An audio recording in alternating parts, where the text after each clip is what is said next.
the last episode of Battlecast Primetime. Developer Mike Colonese was in the studio and gave us some inside information on the upcoming units of Kane's Wrath. Raj goes gaga over Natasha Henstridge and Carl.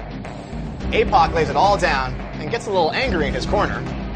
And as always, 10 new competitors face off in the Battlecast 5. All that and more is coming up here on Aftermath.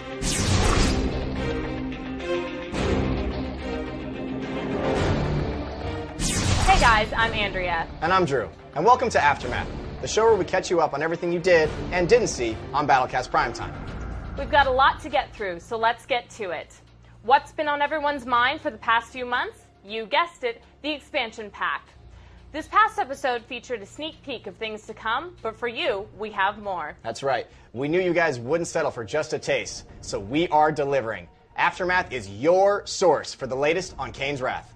Drew sat down with cinematics director Richard Taylor to get a feel for what it was like on set. That's right. I mean, let's face it, the guy has an awesome job, and he was able to score us even more footage from the game itself. Check it out. Command & Conquer 3 Tiberium Wars was blessed with some of the biggest stars, some of the most intense drama, and of course, some of the highest production values available to gamers. And today, we're lucky enough to have the director of those live action sequences, Richard Taylor, here with us in the studio. Welcome. Hey, thanks, Drew. It's great to be here. Now, the Command & Conquer franchise has spanned well over a decade now. Where exactly is Kane's Wrath falling within that timeline? Well, Kane's Wrath actually is in 3 acts, and it begins at the end of Tiberium Sun, and then covers the Tiberium War section, and then a little bit into the future. You know, a lot of players have been with the Command & Conquer series throughout the whole thing, but there are some who are just joining for the first time with Tiberium Wars.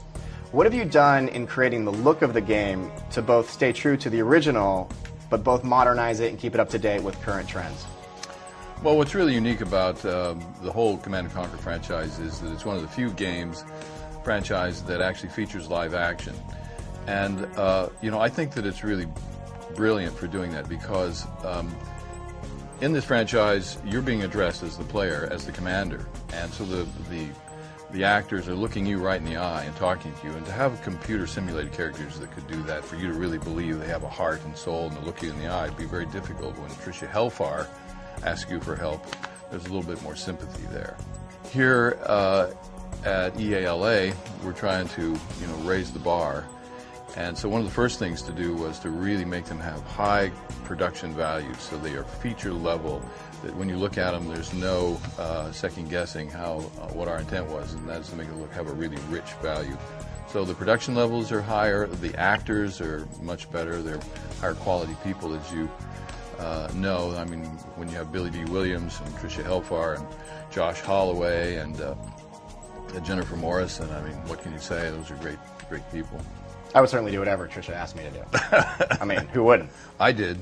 So, the big returning character is, of course, Kane. Now, without, you know, spoiling anything, what can we expect from him? How does his character grow? Well, I think in Kane's Wrath what's really neat is that the writers have really done a great job of arcing his character. So you get to see him at his most kind of downtrodden. You get to see him rise out of the ashes and, you know, come back into power and then to move on.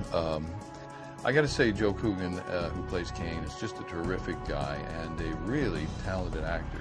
Going into this whole thing, never having met him, I wasn't sure, you know, how well he'd perform, but boy, he's come through beautifully. And I was really thrilled the way that he acted with other actors. I mean, a lot of what he did in the earlier Command & Conquer series, he was, you know, really just addressing the camera, and there wasn't a lot of inner dialogue between characters. Boy, but when he locked up with Tricia Hellfire, and then we have some new actors in this next sequence that are really beautiful. Yeah. Now, speaking of some of the new actors, Natasha Henstridge, yeah. Carl Lumbly. Yeah. Can you tell me anything? I mean, I know we don't want to give anything away, but what can we expect from the characters they're playing? Well, Natasha plays Alexa, and it's a really complicated role. And she's a very, very talented actress. I mean, you know, a lot of people miscredit, you know, beautiful women for, you know, the talent that they have. And she really had a lot of complicated stuff to do in this. And, you know, I think it's a tribute to these actors that they this whole franchise has lots of complicated words and technology and kind of science fiction jargon that they aren't used to, and for them to learn those scripts and to make it believable, it's difficult stuff to do. It's not as easy as a regular kind of dramatic show because there's all this technological kind of wording that goes along with this. And Carl Lumbly, what can I say? He's a penultimate actor. He has Shakespearean background, stage actor, you know, and then television series and features.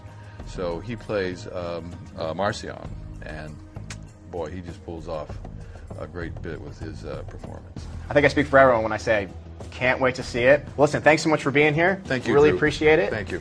Now, also for our Aftermath fans, you brought some more bonus footage, did you not? Yes, I did. You got to check it out. 12 seconds.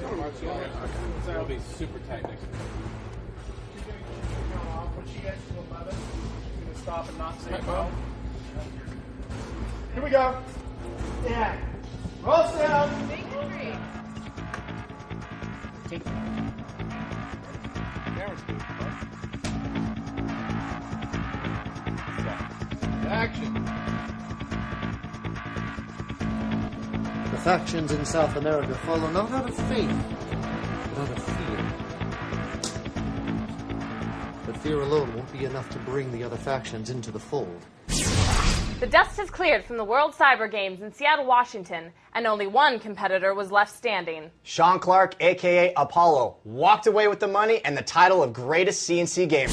In my first match against Kufu Onshu, and the tiebreak was a screen mirror on Tournament Dust Bowl, and it was real close. Both of us were fighting 50-50 throughout the whole game, and right at the end he attacked me with a lot of Storm Riders, which I didn't expect, and he took my tripods down, and he ended up capturing them and just rolled me after that. I was really disappointed with that.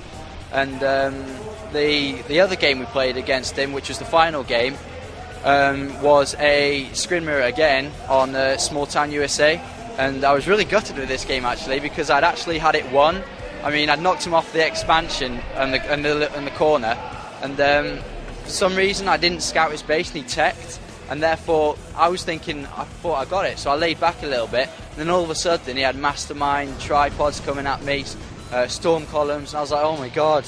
So I basically lost that, threw that game away, which was really disappointing, but hopefully if I meet with him again I will take him down. Dude, so you are moving on to the grand finals. How do you feel? Exhausted. You're out of breath. Yeah, it's so hard. What was the key there to beating Daco? Stopping them APCs. He loves his APCs and his engineers. If you don't stop it, he'll win in a minute. He'll win. We won at 30. He's won all his other games in like under 2 minutes. But stopping that, and it puts him. He doesn't know what to do after that because it's hard for GDI late game against Scrin, and they got to go early game. And once you stop that, you got to win. Is it Scrin all the way for the grand final? Oh yeah, definitely. You'll be seeing Scrin on them screens. Now, for a special look at the next episode of Battlecast Primetime, we go live to our EA special correspondent, Sarah Nelson. Thanks, guys. Coming up on Battlecast Primetime Episode 4.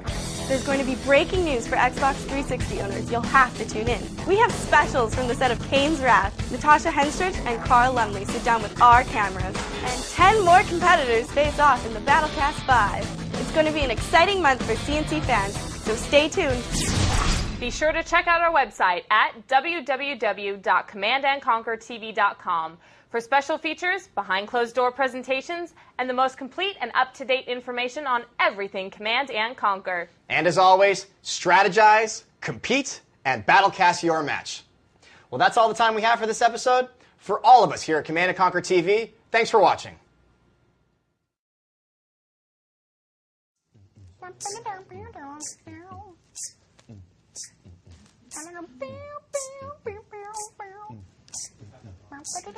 That would be me talking. And be sure... Thanks, Sarah. And be sure... Thanks, Sarah. And be sure...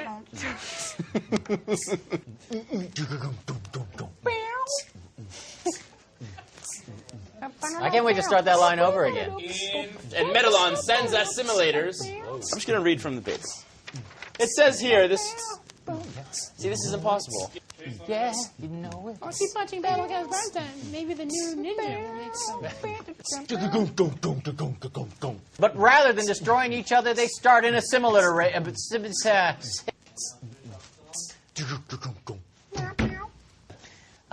You're gonna be fine, David. Arr! That's a collective view, by the way.